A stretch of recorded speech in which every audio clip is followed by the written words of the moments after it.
Hi YouTube. Today I want to talk curriculum organization with you. You've seen from previous videos how our homeschool room is set up. This is the table where we do our main schoolwork, and then behind me on the shelves are cubbies where I keep all of my curriculum that I'm not using or that I'm planning on using at some point. But I wanted to talk today about what do you do with all of the daily stuff. So I'm going to show you what we're planning to use this year for my first grader and my preschooler. I didn't come up with all of this on my own, so I can't take full credit for it. Some of these ideas, especially the crate idea, I've gotten from Christy Clover at Raising Clovers. So she gets the credit for this. I don't know if she got it from somebody or if she came up with it on her own, but I'm borrowing that idea from her.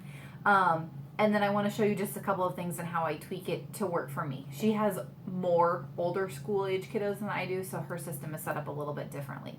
So I'm just going to show you how we organize our everyday materials. So the first thing I do when I'm getting curriculum set up is I make my little spreadsheet. This is my whole year at a glance on 3 pages. There's the first 12 weeks, the second 12 weeks, and the last 12 weeks, something about like that. And I have each of my subjects along the top, and then every week just a really quick overview on what we're going to do. Literally on math, it'll say like lesson 5. But this is my whole year at a glance. So this is kind of what I'm using as my main foundational lesson plan outline for the year. So that's what I have. All of this information will get transposed into my son's weekly checklist. And I've showed you this before several times, but this seems to be a popular, handy thing. And this is something that I did kind of come up with on my own. Veteran homeschool mom recommended this to me last year when I was struggling with helping my kindergartner know exactly kind of what he needed to be doing. I know he's not going to do things independently all the time, but I wanted him to kind of have an idea. So she recommended making a checklist for him. So this is what I came up with. So at the beginning of each week or every couple of weeks, I'll go through and fill out exactly what he's going to be doing on each day so that he knows, and then he can check this off.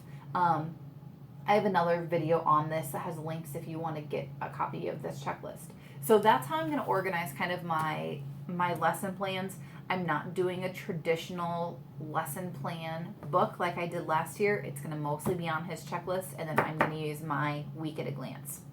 So once I have that stuff done, then that's where this crate system comes in, and this is what I saw from Christy that I'm going to try and use this year. So I just had a file crate that was sitting around probably from my former classroom, and I got 36 hanging files in here because we have 36 weeks of school. That's just how our calendar works out.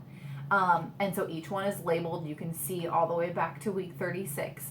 But then if I take out the week 1 folder, inside of that folder are 2 separate file folders. My son, the first grader, is green, and my preschool age daughter is purple. I let them pick their colors. These will be their colors forever, so they can never change their favorite colors. These are the colors that they're going to go with. Color coding really helps me to see easily at a glance who's doing what and who's supposed to have what. So in each folder then for each week, and you'll notice this folder is labeled because I can keep 36 of these in order. These are not. There's nothing on the labels for these. They'll just stay in the week 1 folder, but then if they for some reason get put somewhere else, I don't have to try and go back and sort all of these.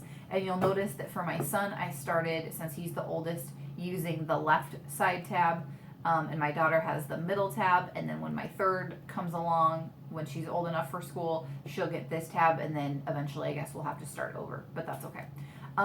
So it's just easy for me to see what's in them. So in each of these folders, I'm going to use my son's as my example because he has more work to do.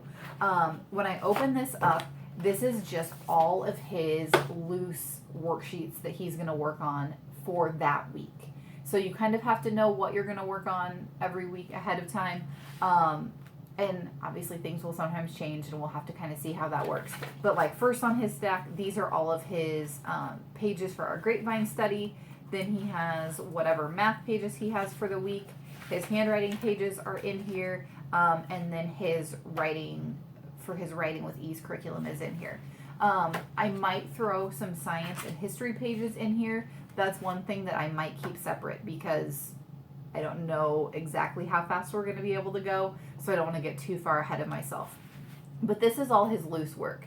So what I envision him doing is sitting down on Tuesday when we start school, taking everything out of his folder and then dividing it up in 4 separate, just like pocket folders like you always had when you were a kid in school, which I haven't gotten yet because we don't have school supplies out yet. But we start on Tuesday. Today is the end of the first week in July, and we're starting school on Tuesday. So hopefully now that the 4th of July is over, school supplies will be out. So we're going to go school supply shopping next week.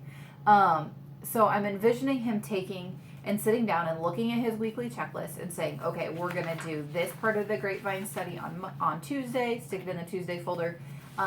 That way, if we're out or we need to do school upstairs or something, he can literally just take that one folder, take it with him, and he has everything to go. He can just clip it on a clipboard or whatever he needs to do with it. So that's where all of his work is going to be, is in the folders. My daughter's obviously has a lot less in it. For now, she just has her grapevine studies in here because math and she'll be doing math, phonics, and handwriting. But I'm not going to push her to go at a certain speed, so I don't want to try and keep those in weekly order.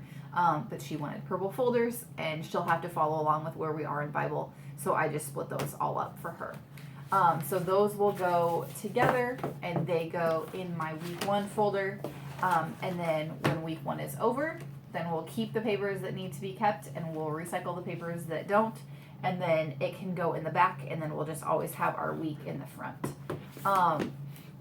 So I had a lot of anxiety doing this because ripping apart notebooks makes me really nervous. But we're going to try it. It makes a lot of sense to me. I like the color-coded organization of this, so we're going to see how it works.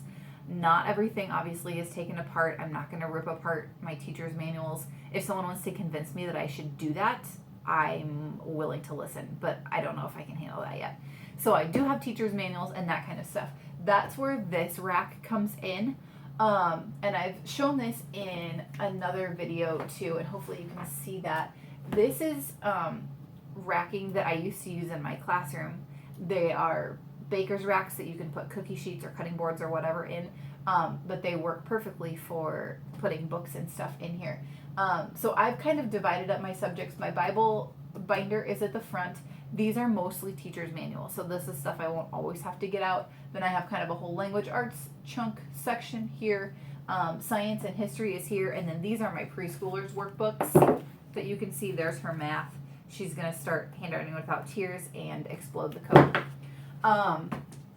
So hers are kind of in that section there. I might put these on her preschool table later on, but for now they're just kind of sitting right up here. So that way when we're working at our table, he can have his folder of worksheets, and then if I need to refer to a teacher's manual, it's right here, and I don't have to go find it on my shelf of other stuff. So we can pretty much just sit here every day and get our stuff done, or we can take our few things that we need and go to another room in the house if we want to do that. So that's kind of it for what I'm planning on using for my organization. I just wanted you to see how I have my crate system set up. This is probably not the cheapest thing that you're going to do because you have to buy at least 2 boxes of your hanging file folders to get, unless you only need like 25. So I had a few of those laying around, and then the colored folders were $15 a box for a box of 100, and you only need 36, but I figure at some point we'll use them for something else. But I also figured if this works, this is what we're going to do. This will probably be part of my setup for a long time, so it was worth the investment. But otherwise, it wasn't hard to do. I had, again, as I was putting stuff in the weeks, I just referred to my little guide. For the weeks that are off, like math, when he has a unit test, then it's not exactly the right week, so I just used that as my guide as I was filling these. And if I sat down and did a subject, it probably took me, 10 minutes tops for each subject, and most of them I sat while I was watching TV or while my kids were playing or whatever. So this is new to us this year, and I'm really excited about it, and so I hope it works good.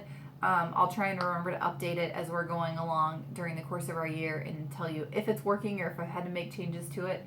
But hopefully, again, it gives us some flexibility if we need to take extra time off. Nothing is dated in here. We can just push a week back. So that's our plan for this year. If you have questions, don't hesitate to leave a comment and I'll try and get back to you. Otherwise, don't forget to like and subscribe. Happy homeschooling.